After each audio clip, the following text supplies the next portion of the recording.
Bonjour François Xavier Aubagne. Aubagne. Voilà. Aubagne, c'était pas mal quand même. C'était. Malade. C'est à Aubagne que j'ai appris à faire des choses. Ah, bah alors donc. J'ai étudié et j'ai habité là-bas, donc je connais bien aussi. Tout va bien. Là, on est devant, pas très loin, d'une attraction. Attention, les murs, les publics en 4D. Moi, je sais ce que c'est, mais peut-être que toi, tu vas pouvoir nous dire de quoi il est question et de quoi ça parle, surtout. Eh bien, la notion de film 4D, cette attraction-là en particulier. Cette attraction-là du parc Astérix. Alors, quand on entre dans cette attraction, le public est immergé dans un décor, celui du camp romain de Papavorum. L'ambiance est nocturne et le public a une position privilégiée. Il peut observer en ombre chinoise les activités des Romains qui vont, qui viennent, qui vaquent à leur occupation. Et à un moment, César rentre dans la place et va missionner son centurion, une mission tout à fait particulière qu'il va appeler la mission MDR. Voilà. Et le public va être ensuite emmené, guidé vers une deuxième salle dans laquelle se trouvent 300 sièges et un grand écran, où va être diffusé un média en relief qui va être accompagné de différents effets techniques, pyrotechniques, des effets de lumière, d'odeur également, donc tout le cinéma 4D et quelque chose qui va permettre de renforcer les sensations et créer vraiment un objet tout à fait unique en termes de sensations et de narration. Mais là, on est en 5D maintenant parce qu'on a en plus le ciel qui est en train de nous tomber sur la tête. On a ça aussi à l'intérieur de l'attraction. Oui, c'est vrai. Alors, réaliser un film avec ces moyens-là, parce qu'en fait, c'est vrai qu'on a toutes les sensations, même si on a déjà vu de la 3D, de la 4D un peu partout au cinéma, là, ça atteint un niveau que je n'avais jamais vu. Alors, il est peut-être temps aussi de nous dire quels sont les gros moments de cette attraction. Alors, ce qui est important, c'est de penser que dès l'écriture, on avait imaginé plusieurs options scénaristiques, mais toutes avaient en commun de penser toujours au fait que c'est une attraction. Et c'est quelque chose qui, tous ces dispositifs mis à disposition au service de l'image, devaient d'être cohérents et de renforcer l'expérience et les émotions et les sensations des spectateurs. Donc ça, c'est très important. Qu'est-ce qu'on a comme sensation? On peut en parler un petit peu, mais on a... Faut laisser la surprise, mais on peut quand même. Voilà. On a des sensations olfactives. Ça, c'est pas rien, parce qu'il y en a une qui est très très particulière.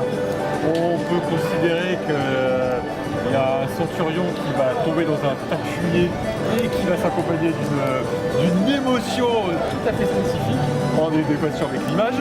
On va avoir évidemment la potion magique. La potion magique, c'était vraiment un moment qui devait être particulièrement emphasé. Qu'est-ce que c'est la potion magique? Qu'est-ce que c'est l'effet? Comment restituer au maximum ça? On va mettre tous les potas au maximum de ce qu'il y a à disposition. Et puis on va rajouter encore quelques effets spécifiques. Et puis on a aussi, bien sûr, on a des sièges qui bougent, dynamiques, avec une technologie tout à fait particulière. C'est-à-dire que c'est des sièges qui sont avec des programmations très fines électriques, qui ne sont pas des pistons classiques, mais qui permettent d'aller autant dans quelque chose des actes aussi secs que quelque chose où on peut être comme en apesanteur. À un moment, le temps se ralentit, la notion d'accélérer et de ralenti va rentrer en phase et va s'accompagner d'une émotion physique au niveau des sièges et des sensations des spectateurs. Voilà, et puis le titre du film Attention menhir, il se devait de trouver un menhir physique au sein de l'attraction. Voilà. Et d'ailleurs, on commence par ça et on finit l'attraction par un film. On va finir simplement par quel a été le plus gros challenge d'action?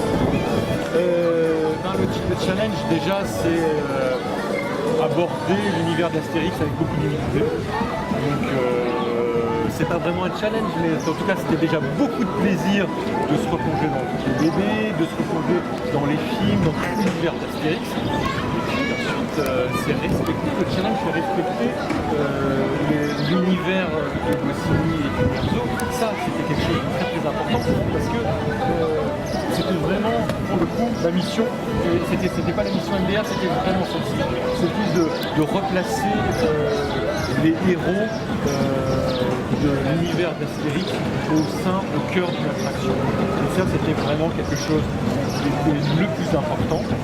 Donc voilà, on est passé par cette réflexion de l'adaptation d'une BD, de rajouter des choses qui sont dans cette veine de Goscinny, mais en respectant justement ces digressions d'écriture. Voilà, c'était ça qui était plus important. Et puis toujours garder en tête le fait que ça doit être un divertissement et quelque chose de familial. Vous avez travaillé pour d'autres parcs que celui-ci, puisque on en a parlé il y a quelques instants auparavant. Je crois que vous avez fait des choses pour le Futuroscope. Oui, ben, c'était ma première rencontre avec l'univers des attractions, avec Arthur Cadet.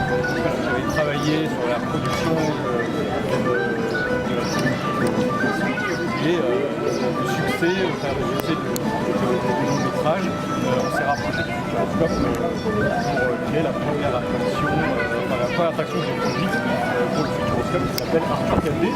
C'était il y a quelques années, mais cette attraction est toujours en place et je crois qu'elle rencontre toujours son public. Satisfaction. Prochaine étape.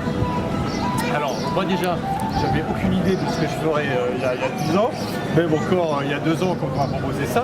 Ce qui est important, c'est que voilà, quand on aborde ce type d'attraction, on reste ouvert à toutes sortes de dispositifs. Moi, quand je vais dans un musée, je vais voir un spectacle vivant, il y a des choses qui m'intéressent, un peu d'artifice ou n'importe quel show.